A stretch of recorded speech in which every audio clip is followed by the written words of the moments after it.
Welcome to Grace Among Us, the podcast where we unearth the many faces and places of grace and share stories of the power of grace in our human lives. Our desire is that this will inspire you to see grace in your own life and share it with others. Hello. Welcome. I am Carri. I am a sustained success coach. I help people make space and enjoy the ride and make the impact that they were built to make. And my dear friend is here too. Hey, I'm Ebony Gilbert, and I work in the healthcare industry and also get to talk about grace with Carri Adcock. Sometimes, including today. So here we are. Welcome, Ebony. So, as we say, we do not really pre-plan these, but we do come up with some pointer towards grace. Like grace is just, it's everywhere. It's all the time. And so our intention, and Ebony, tell me if I'm off base, but our intention is really to point to different avenues of grace and where it shows up so that you may see more grace in your life. And so Yeah, I think that's spot on. Oh, yay. So today, how about the topic of positive expectancy, Ebony? It's real fancy sounding. It is real fancy. So if you don't mind, I'm going to start with the definition of positive expectancy, and maybe we'll just go from there. Let's do it. Okay. So positive expectancy is the idea of expecting the results that you want in life and believing that you will receive them. So I think there is a lot of schools of thought out there currently out there in society that says, if you believe it, you will achieve it, or envision it and it can be yours. There's, all kinds of different ways of saying it. And it was, the idea is, how does grace fit into that? Or maybe what is the view? How do you apply grace to that idea? Or do you? I think so. So what positive expectancy, what would be other words for that? If we had to come up with a list of synonyms and just spitball some of them, what would they be?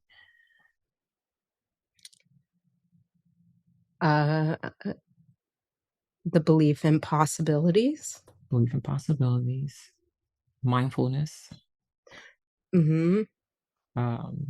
Faith. Yes, faith. When I think about faith, it's hard to think about faith without bringing grace into the conversation. Yeah. But I think we'll get to it. Let's keep talking. And I think as we go Okay. through the conversation, the stone will get turned and it'll become obvious. Because I positively expect that it's going to show up in this conversation. I do too. I have faith, Ebony. I have faith that what needs to be said is going to be said. And I'm going to be mindful of how we carry this conversation. This was good. That was good. That was good. That was good. So I want to say that positive expectancy, I do agree that, like, if I don't believe it's possible, then I might as well have blinders on. Mm-hmm. Because if I don't believe it's possible for me, then I'm not going to see the opportunities that bring that thing about, right? Whether it's a relationship, whether it's a money figure, whether it's, I don't know, a trip around the world, whatever. If I don't believe it's possible for me, then I'm going to miss that boat. So believing is the first step. Is it the only step? Can it stop there? No.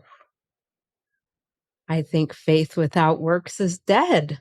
I would agree. You took the words out of my mouth. Took the words out of my mouth. So, when you and I were talking about this a few minutes ago, I mentioned that this sounds a lot like sowing and reaping. Yeah. Seed time and harvest, which isn't always positive. You can sow bad seeds and reap bad harvest, which aligns a little bit with another concept out there in society of karma. Mm-hmm. Some parallels, not exactly the same thing as positive expectancy, but I agree. Faith without works is dead. So if belief is the first step, what's the second step? In the Carri and Ebony tutorial to positive thinking. Towards positive expectancy. Yeah. Well, if belief, right, the belief is that there's a vision, you can envision it, you believe that it's possible, but then you have to take a step towards it. Right. Some kind of motion or action, because like you said, if like the idea of reaping and sowing, if you just, to oversimplify it, if you just plop a seed in the ground and then you say, ha, I'll see you in 6 months and I'll come harvest what I've envisioned, that might not happen. It likely won't. Exactly. I have a mentor, or I have had a mentor who used to say, God doesn't bring you a cup of coffee, honey. Don't ask him for a cup of coffee. So doesn't mean he won't grow the coffee beans or help, make all that happen. And all these people that put it together, and you go to the store and you buy the coffee and you put it in the coffee pot. But yeah, we have a big part to play. You got to water the seed. Yes. So fertilizer. So here's my question to you. Like, I know based on experience that if I put a tomato seed in a pot and I water it and give it sunshine, like, I'm going to get a tomato at some point. I only know that because I have experience with that, and it's kind of a known entity. Right? But if I have a dream that I've never seen happen before, and now I want to plant that seed, like, how do those next steps come to me? I think they have to be guided. They're guided steps. And I can't speak for, the Ebony and Carri tutorial, but I can tell you how I do it. I pray. And I'm not praying for the entire yellow brick road to be revealed, because that'd be too much. I don't want to know every corner and turn ahead of time. That's intimidating to even think about. But tell me what my next step is, and then I take that step. And then I wait for the next step and the next step. And sometimes they happen rapidly. The doors open and things just come together. And sometimes they don't. So let me think about this for a second. Let me think positive expectancy. I positively expected that when I graduated from college 20 years ago, that I was going to get a job and I was going to be able to take care of myself. Right? That was my positive expectation. This is going to happen. The bigger picture of sowing and reaping and planting seeds was, I've got to get good grades in high school to get a scholarship. I've got to keep the scholarship in college to maintain it and graduate. I've got to make good connections and network to meet the right people. So those were steps, right? Along the way. And it was more than just getting a job. I had a vision for success and for diversity in my career path and for choices. And I had a very specific vision. Had no clue how it was going to happen. Had no clue what it was going to be. My degrees are in social work. I do not work in social work now. No one could have told me 25 years ago this would have happened, but the vision came to fruition. So I expected these things. I didn't know what the paved road looked like every step and turn of the way. And let me know if this is making sense. So if we're talking about what the next step is, I think there are lots of steps to prepare yourself, prepare the soil, to fertilize it, to water the seed. You don't always know how that plant's going to look when it comes out of the ground. Yes, exactly. To your And point about like your degree, right? You went to college, you got your degree, and today, does your social work degree help what you're doing in today? so many ways. Does Is my it in job description social say work? social work? No, it does not. It does not. Exactly. I have a degree. I have degrees in foreign languages and international relations. And I was a computer geek and a thought leader in high tech. And I really wanted to be an interpreter. I love Hmm. language. I love like it's very math oriented, just in a different way, right? Hmm. It's formulaic. It's really interesting. And Technical. I love culture and I like how the language reflects the culture. Like in French, window shopping is actually the English version of it is licking the windows. So anyway, I digress. But so those are my degrees, but I was a computer geek at heart. I grew up in Silicon Valley. I loved computers and that's the path I took. However, I helped translate highly technical from highly technical teams to business people, Hmm. right? So You're still that interpreting, you're still translating. exactly. But I, without faith and Hmm. understanding, it's guided steps, one step at a Hmm. time. I can't see the whole path. Like I couldn't correlate that later. I love the idea. I only see God in my rearview mirror. Hmm. So I can see all this great work that, God and grace has done, but later. So I just, I don't know if I'm going off on a No, tangent, you're but good. You're good. I'm following you. just take one step at a time. So to your point of, do I know the outcome? Do I know the specifics of the outcome? No. Do you need to know the how? Absolutely not. It's that positive, like everything's working towards that, but I have to take the action to see what the next step is. Right. Right. Right. I like that. I have an example. I planted a bunch of seeds last year. Mm. I mean, I bought a planter and got some grow bags and did all this stuff. Well, I placed one of my bags under a tree because it didn't need direct sunlight. I didn't account for the tree having a lime issue and infiltrating the soil in my bag. Mhm. So I had to pivot. And my point here is you can have a vision, you can sow, you can have guided steps, you can have positive expectation. It does not always stop the weeds from growing. It doesn't always stop the noise and the distraction and whatever's coming to disrupt that vision. And that's where the guided steps are really, really important. That's where the faith is really important because you can't get discouraged. You can't get dismayed. And you have to really trust and believe and have faith that God's going to grace me through this. And all things are working together for my good. So I just moved the bag. It was a simple fix in this case, and put some neutralizer in the soil and went on with my life.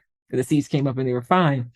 But if I hadn't been tending to it, let's say I'd gone on vacation for a couple of weeks and didn't see it and didn't pay attention to it and didn't revisit it, it would have overtaken it.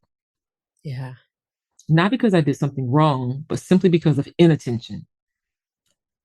So if you're going to positively expect something, or if you're going to, look forward to this vision, or you're operating in the reaping and sowing, you can't just put it out there and leave it. There has to It be some. it's no Ron Popeil. Do you remember that guy? Like the No. set it and forget it. He did like he would sell Just a like crock these, pot thing. yeah, like a crock pot kind of thing. He was like, Yeah. set it. The whole crowd would go, set it and forget it. Like, yeah, that's not not this this. journey. But Grace will come for me, Grace comes along and says, hey, you're on the right track. Yeah, keep going. Yep. It might not be the track you thought it was, but you're on the right track. It's like that. Yeah, you get a little glimpse of just like you said, I can even use the example of, well, thank God you noticed. Right. Thank God that you had that attention. And that, to your point, it's that continual attention. It's the nurturing of the process. Absolutely. Yeah. Absolutely. And doing the work when you don't see the result. There's so much work that comes often. So much work goes in before the result. And I think I witness a lot of people get disappointed too early. They get disappointed because they're not seeing the result and they give up. I think a little disappointment is okay. It's natural. But you can't give up. Mm-mm. You gotta keep going. I think God rewards our faith. I know he does. Yeah. I know he does. And there's something comforting about not knowing how it ends or not knowing the final step in the guided steps. Because what I believe is when I put a box on something, I'm limiting myself. If I throw it up and say, hey, God, do your thing, work your magic, I'm believing he's going to do something bigger and better and greater than what I imagined. And that's what I've lived. And I don't think it's because my seeds were so great. I did my part. And in some cases, they were mustard seeds. In some cases, they were sunflower seeds, depending on the situation. And I just worded it the best way I knew how. The best way I knew how at the time. And then he graced me. Absolutely. Absolutely. It's almost like we do our part. If we continually do our part faithfully, with faith, with thanksgiving, with like, this is the next step, not so worried about all the steps after, just this one, being present to this one. I think God just like fills in all the gaps. Yeah. Like, put some silicone seal over here and some caulk over here and like fill in that disappointment line that's trying to creep up, just keep waking up and taking the next step. Yeah, absolutely. I love the spray foam stuff that fills in cracks. Oh, yeah. There was like 1,000 infomercials about it years ago. That stuff is wonderful. I don't even know the name of it. And if I did, I probably shouldn't use it. But I feel like God, he looks at our faith and he goes, oh, I got to order for some spray foam and I'm going to go fill in the gaps and the cracks and I'm going to seal this back together. Yeah.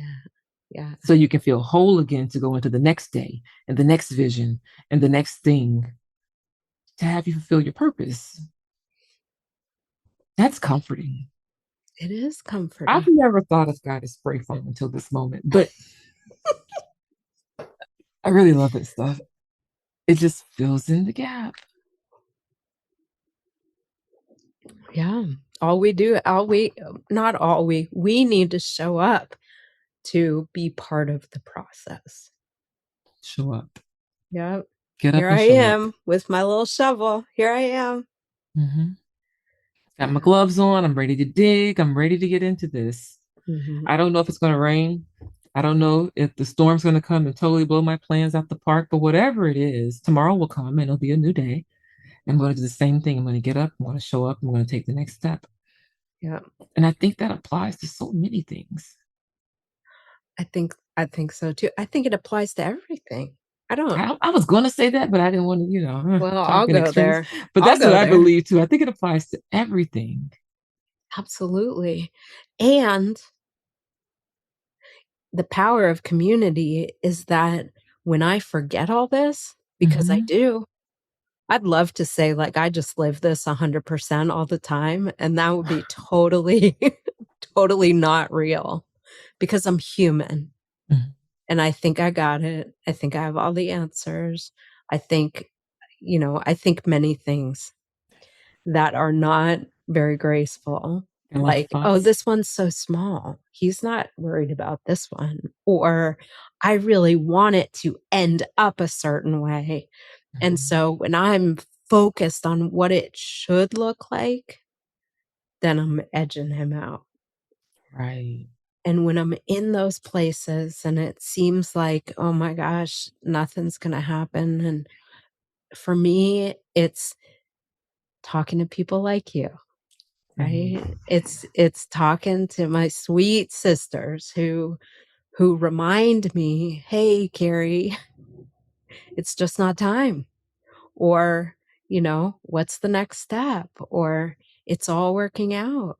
Or, hey, how about you be patient for a little bit? Or do you see what this just happened? Sometimes I can't see what's happening Right. because I'm too close. I'm up at the edge of the painting and I gotta be able to step back. Mhm. So for anybody out there who uh, has doubt or is in the midst of disappointment, like reach out and share it with somebody. Absolutely. A good friend, one of us, Mhm. reach out and let somebody be your spray foam. Talk you up real quick. Well, the thing that came to mind. So, and I know this stuff, but it's different when you see it in real life. When I was planting those seeds, I don't remember. I think it was strawberry seeds. They are super tiny. I mean, they're Like, tiny, tiny, yeah. like specks of sand, kind of tiny. And I was so fascinated that I put this tiny little grouping of strawberry seeds in this bowl. And before you can even plant them, you have to freeze them because you have to simulate a winter time. You have to do all these things to prepare this seed. But you put them in this thing and they start to bloom and sprout. And you know the size of a strawberry. You know the seeds on the strawberry? Yeah. The actual seed is smaller than that, okay? So my point here is, and once I had an epiphany moment in my backyard doing this last year, whatever you're sowing is so small compared to what you reap. So small. The harvest is so much bigger than the seeds that go in the ground. So when you get disappointed and you get discouraged, you have to remind yourself, this is bigger than this right here. You Mhm. know, this one seed that's annoying and aggravating me, and I'm working on it every day and tilling the land and doing all this stuff, could produce a crop that's going to feed how many people? Yeah. So this one vision, and I have no idea the way it ends. I'm thinking it's going to be one thing. It could be so much bigger. It could be something that nourishes your entire family or your entire community, or it can put you in a position to be sitting in front of a podcast talking about your experiences. We don't know how big the ripple effect, the stone in the pond. We don't know. Yeah. Yeah. We don't know. But that I let that encourage me. I think about that bag in my backyard on that cloudy day that made no sense at the moment. I'm like, there's not even any sun out today. Um, but I'm gonna plant. And what happened over time, and it just really encourages me because we're using it as a metaphor, but it's also real life. Absolutely. And I'm going to Absolutely. have positive expectation that even if lime gets in my bag, even if the cracks of disappointment, get into the foundation of what you're trying to build, it's going to be all right. Absolutely. One Just day, one step at a time. take the next step, and to your point, you have no idea. We really don't have any idea how it all works out. I do know, I can say it all works out. But And it even may when not always feel like it. It think about the may. times when you thought you knew, when you were pretty convinced, it wasn't even a question. You're like, no, I know how this ends. Were Yeah. you right? That no. Never. I don't think ever. No. Uh-uh. It was never, the gifts do not come in the package I think they're going to come in. So I better be open to all the gifts. Right. And it's a lot more fun.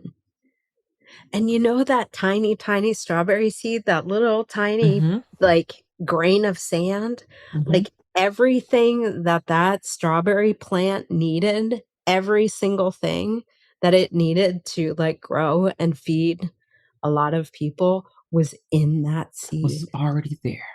Yeah. So how does that work without grace? That was already there. Yeah. You don't have to go get more. You just have to take care of it. Pay Take attention care of what to you it. have. Be a good steward of that. Water it. Yeah. Pay attention to it. Yeah. And believe it's possible. So we got to believe. We got to trust, right? Yes. Have some faith and trust. And then we've got to obey. There's an obedience part of this, right? You got to take the steps. When you hear the small voice or that door opens, you've got to take the action. Faith without works is dead. And I think if we believe, we trust, and we have faith, and we take steps, there's going to be a harvest on the other side. Absolutely. Now, I don't know if it's going to happen next week or next year or 2 years or 3 years or whatever it's going to be, but it's going to happen. Yeah, that's not our design. It's none of our business.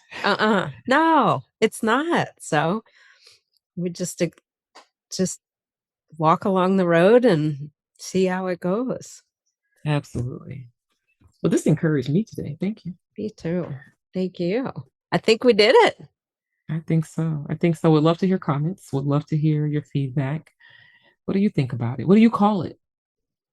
Positive expectations, sowing and reaping, karma, faith, trust. I think there's a lot of different ways to label it. I think it's getting at the root of the same thing. Absolutely. Yeah, absolutely. Awesome. Awesome sauce. Yes, ma'am. Awesome sauce. Anything? One last thing. Yes. For those of you who like to read, there's a parable in the Bible. You could literally Google it. Bible parable sowing. And it's going to come up. And it's going to talk about seeds falling on good ground and bad ground and rocky ground and all this kind of stuff. Read it, though. I think it directly aligns with what we're talking about today. I agree.